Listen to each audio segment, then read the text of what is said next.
کلبی رضی اللہ تعالیٰ عنہ انتہائی خوبصورت نوجوان، اتنا حسن کہ عرب کی عورتیں دروازوں کے پیچھے کھڑے ہو کر چھپ چھپ کر دیا کلبی کو دیکھا کرتی تھیں۔ اس وقت آپ رضی اللہ تعالیٰ عنہ مسلمان نہیں ہوئے تھے۔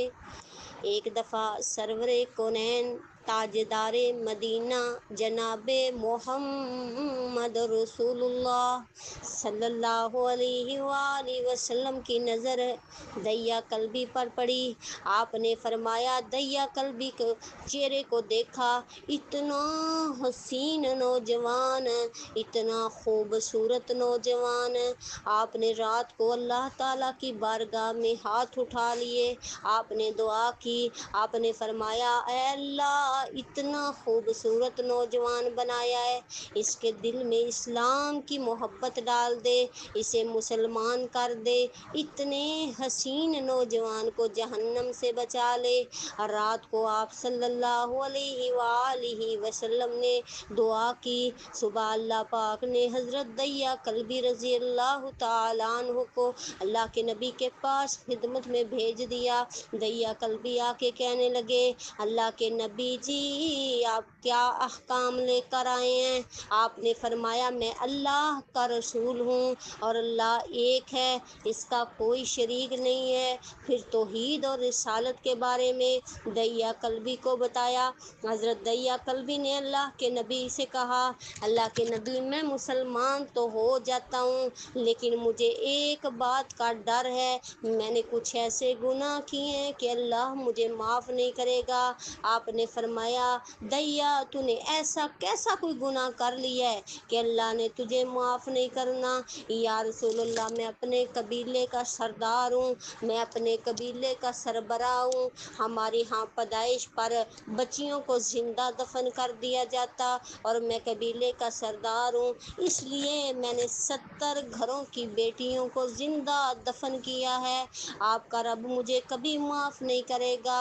اسی وقت جبریل امین آئے اور کہا، یا رسول اللہ صلی اللہ علیہ وآلہ وسلم، اور کہا کہ اسے کہیں جو ہو گیا ہے تمہاری زندگی میں ہو گیا، اس کے بعد گناہ نہ کرنا، اللہ تجھے معاف کر دے گا۔ حضرت دیا کلبی زبان سے یہ سن کر آپ کی زبان سے اور رونے لگے۔ آپ نے فرمایا، دیا اب کیا ہوا ہے، روتے کیوں ہو؟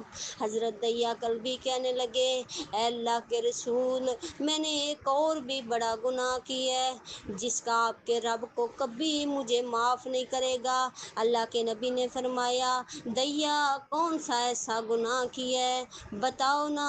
دیا کلبی فرمانے لگے، اللہ کے رسول، میری بیوی حاملہ ہو گئی، مجھے کسی کام کے سے دوسرے ملک جانا تھا، میں نے جاتے ہی بیوی کو کہا، اگر بیٹا ہوا تو اس کی پرورش کر دینا، اگر بیٹی ہوئی تو اسے زندہ دفن کر دینا۔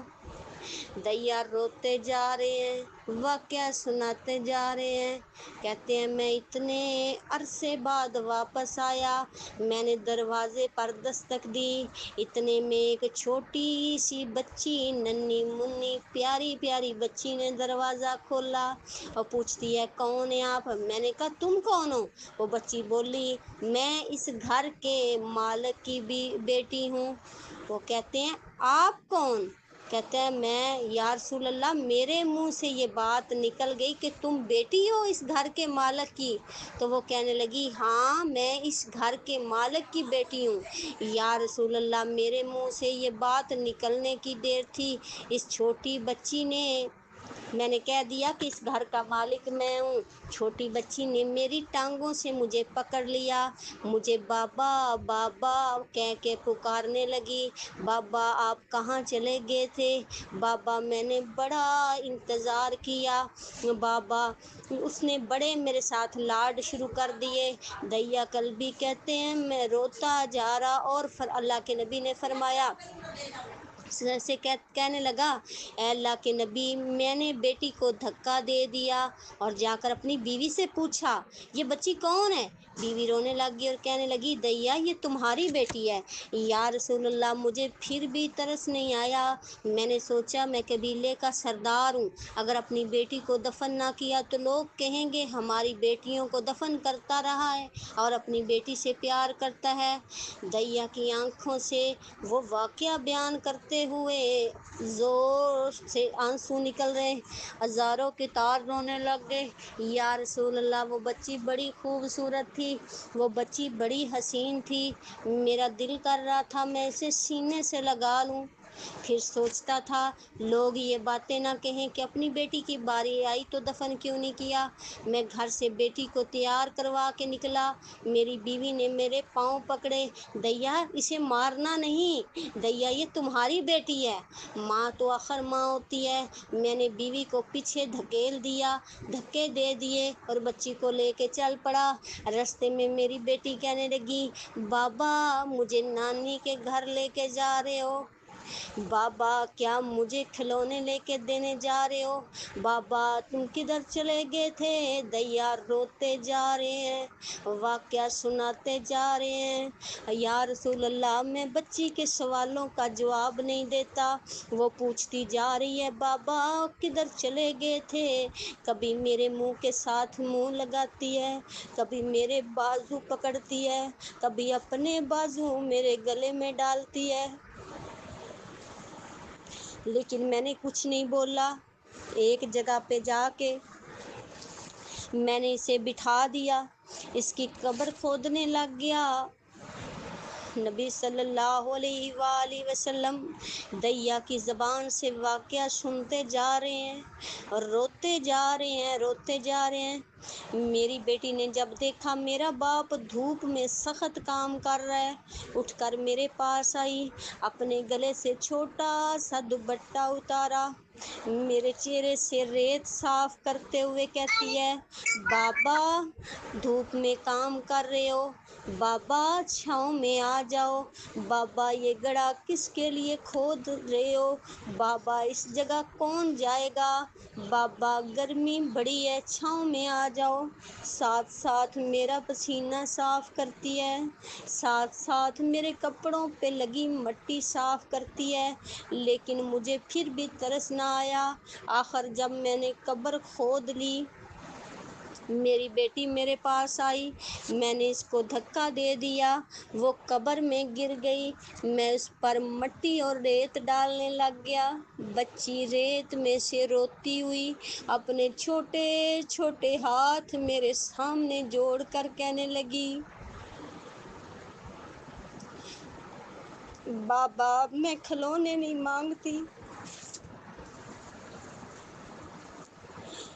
بابا میں کھلونے نہیں مانگوں گی، بابا میں تنگ نہیں کروں گی،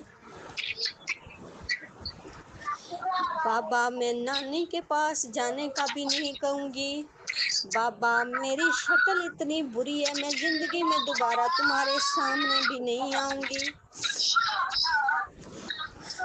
بابا مجھے معاف کر دو، بابا مجھے نہ مارو۔ یا رسول اللہ میں ریت ڈالتا گیا، مجھے اس کی باتیں سن کر ذرا ترس نہیں آیا۔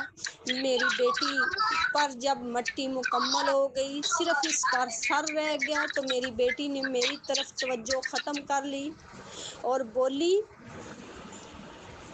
اے میرے مالک، میں نے سنا ہے تیرا ایک نبی آئے گا جو بیٹیوں کو عزت دے گا، جو بیٹیوں کی عزت بچائے گا، اے اللہ وہ نبی بھیج دے، بیٹیاں مر رہی ہیں،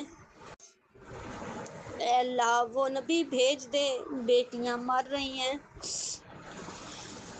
پھر بھی میں نے اسے ریت کے اندر دفنا دیا۔ دیا قلبی واقعہ سناتے ہوئے روتے رہے۔ یہ جب واقعہ بتا دیا تو دیکھا اللہ کے نبی نے اتنا روئے کہ آپ کی داڑھی مبارک آنسوؤں سے گیلی ہو گئی۔ آپ نے فرمایا دیا پھر سے اپنی بیٹی کا واقعہ سناؤ، اس بیٹی کا واقعہ سناؤ جو محمد کے انتظار میں دنیا سے چلی گئی۔ آپ صلی اللہ علیہ وآلہ وسلم نے اسی جگہ پہ بیٹھ کے 3 دفعہ یہ واقعہ سنا۔ میرے نبی کو اس بیٹی کی صدائیں اتنی پسند آئیں کہ وہیں بیٹھ کے روتے رہے اور 3 دفعہ یہ واقعہ سنا۔ اتنی دفعہ یہ واقعہ سنا کہ محفل میں قرآن مچ گیا، صحابہ بھی رونے لگ گئے اور صحابہ بولنے لگ گئے، دیا بس کر دو، نبی کو کیوں اتنا رلا دیا ہے کہ نبی سے یہ بات برداشت نہیں ہو رہی۔ دیا کی رو رو کے کوئی حالت نہ رہی۔ اتنے میں جبریل علیہ السلام حاضر ہوئے اور فرمایا، اے اللہ کے رسول، اللہ السلام فرماتا ہے، اے محمد صلی اللہ علیہ وآلہ وسلم، دیا کو کہہ دیں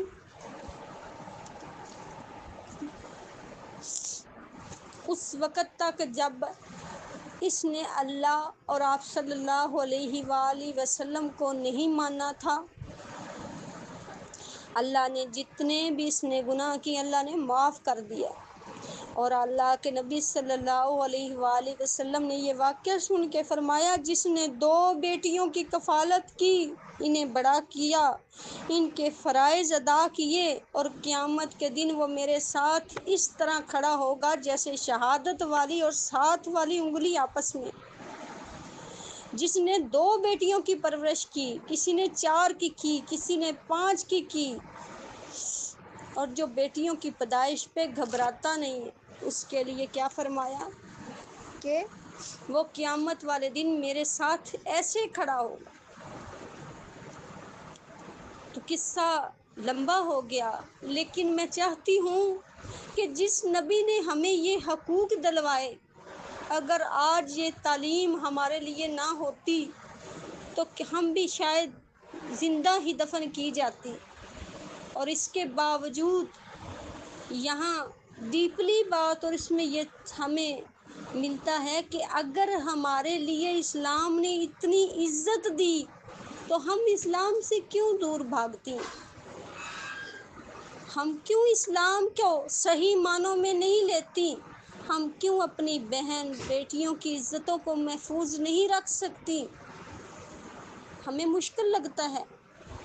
آپ کو یہ مشکل نہیں لگتا تھا جب حیض والی عورت کو حقیر نظر سے اور جانوروں کی طرح اس سے سلوک کیا جاتا تھا؟ کیا آپ کو یہ مشکل نہیں لگتا تھا کہ جس کا خاوند فوت ہو جائے اس کو پورا سال ایک کال کوٹھڑے میں بند کر دیا جاتا تھا؟ کیا یہ نہیں مشکل لگتا کہ ایک عورت کے ساتھ 50-60 مرد زنا کر کے جاتے، اور جس کا دل کرتا اس کے گھر پہ جا کے ایک جھنڈا گاڑ جاتا، اور جس کا دل کرتا وہ عورت اس کو شوہر بناتی؟ کیا یہ ظلم نہیں لگتا؟ وہ مشکل نہیں لگتا؟ اگر یہ ساری چیزیں پتہ ہے کہ یہ ساری چیزوں سے اسلام نے ہمیں وراثت کا حق دیا، اسلام نے ہمیں عزت دی، اسلام نے ہمیں مقام دیا، اسلام نے ہمیں نام دیا، اسلام نے ہمیں جنت کا نام دیا، اسلام نے ہمیں رحمت کا نام دیا، اسلام نے ہمیں شفقت کا نام دیا، تو آج ہمیں کیوں اسلام مشکل لگ رہا ہے؟ تو آئیے آج مل کے یہ عہد کریں کہ عورتیں فتنہ نہیں بلکہ رحمتیں بنیں گی۔